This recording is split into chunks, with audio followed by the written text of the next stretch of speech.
नमस्कार. कसे आहात सगळे? आज आपण एक अशी रेसिपी बघणार आहोत जिचं नाव ऐकताच तोंडाला पाणी सुटतं. ती म्हणजे खमंग आणि स्वादिष्ट चिकन बिर्याणी. रेस्टॉरंटमध्ये जाऊन हजारो रुपये खर्च करण्याऐवजी आज आपण घरच्या घरी अगदी सोप्या पद्धतीने रेस्टॉरंटलाही लाजवेल अशी चिकन बिर्याणी बघणार आहोत. तर वेळ न घालवता सुरू करूयात. सगळ्यात आधी आपण चिकन मॅरिनेशन करून घेणार आहोत. त्यासाठी एका मोठ्या बाउलमध्ये चिकन घ्या आणि त्यामध्ये किमान मी एक मोठी वाटी दही घातलंय आणि अर्धा लिंबाचा रस घातलाय. नंतर भरपूर अशी कोथिंबीर घातली आहे. आपण भाजी शिजवताना त्यामध्ये कोथिंबीर नाही घालणार आहोत. मॅरिनेशन करतानाच आपण कोथिंबीर ॲड करत आहोत. त्याच्याने खूप चांगली टेस्ट येते. नंतर थोडासा पुदिना घातलाय. पुदिना तुम्ही तुमच्या आवडीनुसार कमी जास्त करा. अर्धा टीस्पून मी हळद घातली. 2 चमचे मी मिरची पावडर घातली. 2 चमचे धना पावडर घातली. आणि त्यानंतर आपल्याला वाटण करून घ्यायचं आहे. आपण 3 मिरच्या घेतल्यात हिरव्या आणि त्यामध्ये 8-10 लसणाच्या पाकड्या आणि 1 इंच आलं. छान मिक्सरला ग्राइंड करून ती पेस्ट आपल्याला चिकनमध्ये घालायचं आहे. नंतर चवीप्रमाणे मीठ घाला आणि चिकनला छान चोळून घ्या. याने चिकनला चांगली चव येते आणि ते मऊ होतं. हे मॅरिनेशन केलेलं चिकन किमान तुम्ही अर्धा तास बाजूला ठेवून घ्या. सर्व मसाले चिकनला व्यवस्थित लागले गेले पाहिजे आणि हे तुम्ही आता झाकून मॅरिनेशन करता अर्धा तास किमान ठेवून घ्या. आता आपण बिर्याणीसाठी भात शिजवून घेऊया. एका मोठ्या भांड्यात पाणी गरम करून त्यात थोडंसं मीठ, अख्खे गरम मसाले टाका. पाणी उकळायला लागल्यावर तांदूळ त्यात टाका. आपल्याला तांदूळ पूर्णपणे शिजवायचे नाहीत, तर ते 80% शिजले गेले पाहिजेत, कारण ते नंतर चिकनसोबत दमवर शिजतील. तर थोडंसं आपण कोथिंबीर घातली, अर्धी लिंबाची फोड आणि थोडासा पुदिना घालून घेतला आहे. नंतर आपल्याला थोडंसं त्याच्यामध्ये अर्धा लिंबू पिळून घालायचं आहे. ते अर्धा लिंबू पिळल्याने काय होतं की भात मस्त पांढरा शुभ्र होतो आणि मस्त मोकळा होतो. नंतर आपल्याला अख्खे खडे मसाले टाकून घ्या त्याच्यात आणि छान उकळी आल्यावरच त्याच्यामध्ये आपल्याला तांदूळ घालायचे आहेत. तर थोडंसं मी साजूक तूप घातलं आहे. इथं तुपाने छान फ्लेवर येतो.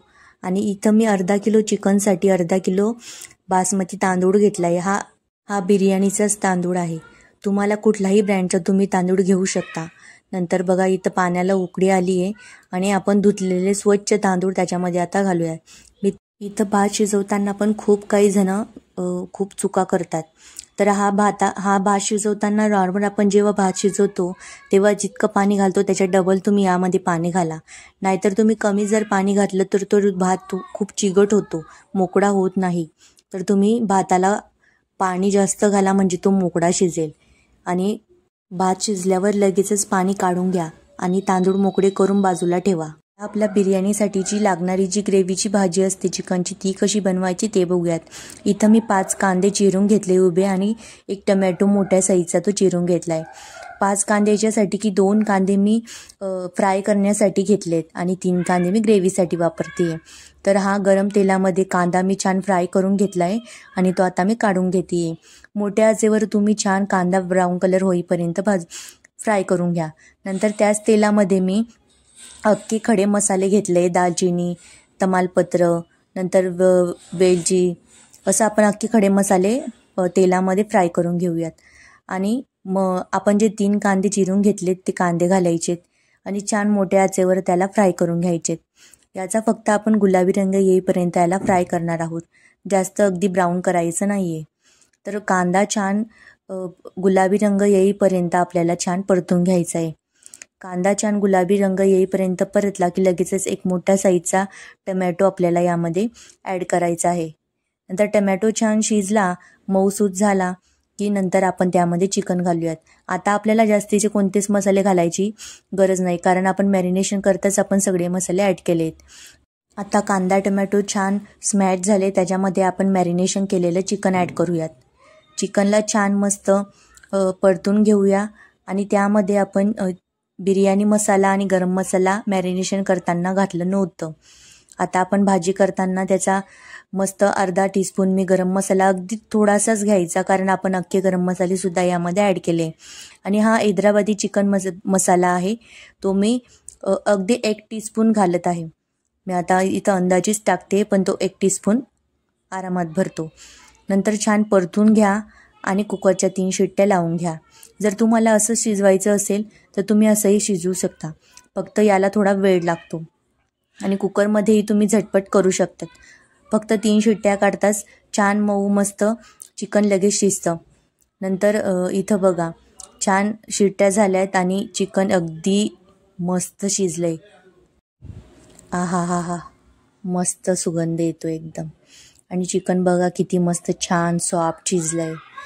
आता बिर्याणीचा थर लावूया. एका जाड बुडाच्या भांड्यामध्ये थोडंसं तेल किंवा तूप तुम्ही अगोदर घाला आणि नंतर त्यामध्ये थोडासा मी भात पसरवला आहे. नंतर त्यामध्ये आपलं शिजलेलं चिकन थोडं थोडं तुम्ही लेअर करा. तुम्हाला किती लेअर करायचे तुमच्यावर अवलंबून आहे. मी इथं 3 लेअर केलेले आहेत. आता इथं चिकनची ग्रेव्ही नंतर मी लगेचच इथं शिजवलेला भात ॲड करते. वरतून छान लेअर करायचा प्लेन आणि त्यावरती आपल्याला अजून एक चिकनचा थर ॲड करायचा आहे.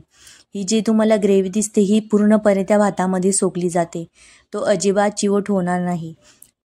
एका भाताच्या लेअरवर आपण परत चिकनचे पीसेस किंवा तो उरलेला पूर्ण जी ग्रेव्ही आहे ती पूर्णपणे आपण त्याच्यावर टाकून घेऊया. आणि आता उरलेला जो पूर्णपणे जो भात आहे त्याचा एक थर तयार करून घेऊयात. मला जर अगदी 1 किंवा 2च लेअर करायचे असतील तर तुम्ही करू शकतात, पण तुम्ही 3 लेअर केले तर पूर्णपणे भाजीचा लेअर भाताचा लेअर एकसारखा पसरला जातो. त्यावर बारीक चिरलेली कोथिंबीर, बारीक चिरलेला थोडासा पुदिना, कोथिंबीर जास्त घालायची आणि पुदिना त्याच्या मानामध्ये थोडासा कमी घालायचा. नंतर तळलेला कांदा सर्वीकडे छान पसरवून घ्या.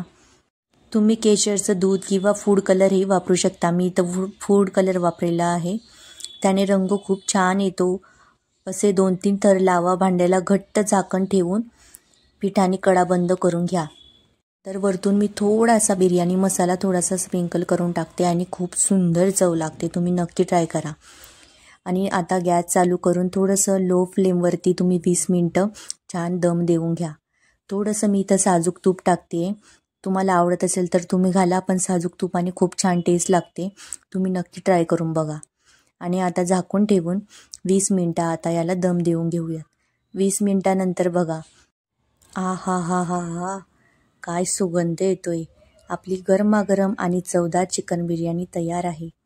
तुम्ही बघू शकता चिकन किती मऊ शिजलं आहे आणि भातही किती मोकळा झाला आहे. याची चव अप्रतिम आहे. तुम्ही ही रेसिपी नक्की घरी ट्राय करून बघा आणि मला कमेंट सेक्शनमध्ये सांगायला विसरू नका कशी वाटली. जर तुम्हाला हा व्हिडिओ आवडला असेल तर व्हिडिओला लाईक करा, तुमच्या मित्रकुटुंबासोबत शेअर करा आणि अशाच नवनवीन रेसिपीसाठी माझ्या चॅनलला सबस्क्राईब करा.